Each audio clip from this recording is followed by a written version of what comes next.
finding like-minded people is like finding a good date. You know, it's like finding a mate.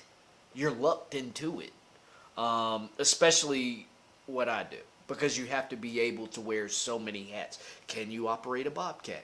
Can you operate a mini excavator? Can you dig a hole? Do you actually take the time to pick every individual root apart? It requires this odd subset of skills that... Never mind the creative design aspect. I'm the only person who does that. Yeah. So, I know I do XYZ, but can you execute it? You know what I mean? Can you follow a plan and execute it? Right now, finding good help is damn near impossible. I'm fortunate. I have one guy who I can rely on day in, day out when I need it. Is it that they don't want to work, or is that you just don't find people who are really interested in the landscaping positions? They don't want to work, or they don't show up, or they show up late, or they show up completely blazed. I have no problem smoking weed, just not on my clock. Yeah. You know what I mean? And if it is going to be on my clock, know how to handle your shit. Don't smoke indica, smoke your sativa so you can be, like, able to do something. I mean, there's also CBD, and you can smoke Delta 8 on the job. And I've heard of this, Delta 8. It's a body buzz, and you're good. A Delta 8 keeps you out of your head, and you're just out there. You're doing your job. It's hard work. I understand my business is hard. Like, the actual installation of designs is hard labor.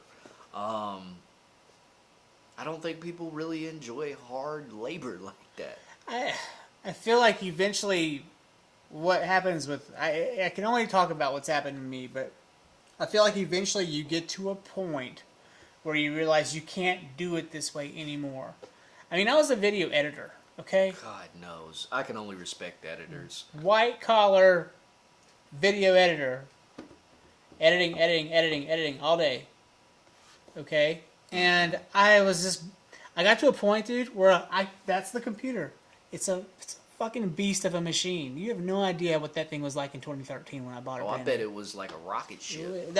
It was my missile launching system, is what I called it. So, just for the healthcare thing, Canadians government. I'm just going to read this. The amount of money spent on healthcare by Canada's government is equivalent to about 2/3 of all personal healthcare. Income tax is 30%. You know what? I'd pay 30%. To wait 5 years for a hip. Nah, man, not to wait 5 years for a hip, but just not to be scared to get a $10,000 bill for a Yellow Jacket I stay. guess it's all relative, isn't it? It is. Anyways, well, back to that. I was just beating my head over this computer here, and I could not sit down anymore. Did you get a standing desk? I hear things. Well, I got a standing desk, but it didn't matter. I was like... You said, yep. I was like, this is too much. And I took 6 months off. I didn't touch a machine for 6 months, and I built the studio with my bare hands. And I said, this is my new occupation. I will build studios, and I will run a podcast. I tell you what, you built this is impressive. I know plenty of people who'd be like, I want to build more. I want to build 100 more. I want to build them for other people. I think that's the move. Dude, there are so many people who want to do podcasts in a classy way, and this is... I had a call come in for me to be a camera operator in Raleigh this week, and it would have made me cancel both of my podcasts with TK and with you. And it didn't happen because, it's a flaky industry. Yeah. And I was like, I'm fucking tired of this. I don't want to run fucking camera anymore. No. It's a bullshit gig. And when you see the DPs making $1,600 a day, they're fucking done. They're burned out. Yeah. They hate themselves. They don't have time to even fucking jerk off. You always have time for that. I'm sure. But it looks like they haven't jerked off in weeks. I can believe that. They're really like stressed out. Miserly kind of. Yeah, they look pissed off at the world and they're sweating. And it's just not for me. I very rarely find a DP who looks composed when you actually see them on set. I'm trying to think if I've ever... Actually, yes. There's a few. And he was so cool. But I didn't know him that well, so maybe he wasn't cool. Maybe he had a shitty life behind closed doors. I mean, it takes a certain type. right? Yeah. And I want there to be DPs in this world. And if it's my own projects, I'll be that. But when it comes to like seeing these crazy Netflix shows and stuff, have fun, guys. You go make that best Netflix original you can ever make. I don't care if you call me or not.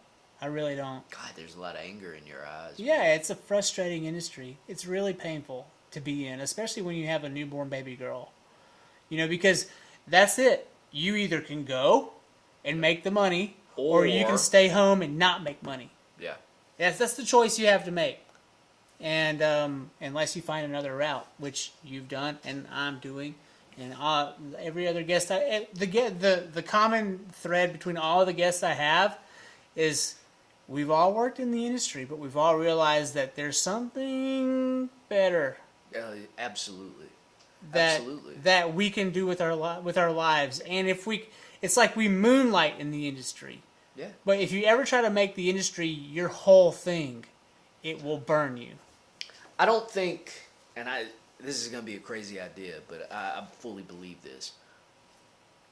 Filmmaking, when it moved away from celluloid process, when it moved away from actual film, it democratized the industry, and I would say it cheapened the skill sets.